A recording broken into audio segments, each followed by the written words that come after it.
Et là, je vois l'œuvre d'art. Et je me dis, franchement, on va s'en sortir, mais il va falloir renégocier. En fait, je suis comme toi quand ce sont des protocoles qui se négocient dans la vie du chantier. C'est-à-dire, dans le cadre du référé préventif, les opérationnels des promoteurs ont un peu tendance à se dépatouiller tout seuls C'est ça, avec les ils voisins essayent. sur attends, là, pendant 3 jours, je vais passer par chez toi, je mets une clôture ici, je monte le mur là. Bon, ça, clairement, ils font n'importe quoi et ça m'arrive aussi, rarement, mais ça m'arrive d'intervenir dans le cadre du référé préventif pour ça. Mais dans la mesure où là, nous, c'est une procédure... En fait, généralement, la concession réciproque dans mes protocoles à moi, c'est de se désister de la procédure devant le juge. Et comme c'est moi qui l'ai engagé, cette procédure, forcément. le désistement doit passer par moi, donc assez naturellement, c'est toi qui rédige. C'est moi qui rédige. Ouais. Et heureusement, parce que, effectivement, bon, la rédaction du protocole en soi est pas complexe. Compliqué, non? C'est plutôt qu'il faut penser à tout ce qui peut se passer dans le cadre de l'exécution du protocole. Il peut arriver qu'il y ait un permis modificatif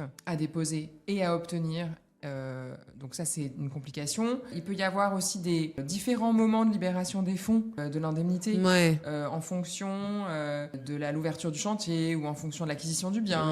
Voilà, donc en fait, c'est plutôt la mise en musique de l'exécution du protocole que les termes du protocole en eux-mêmes, qui sont souvent assez simples.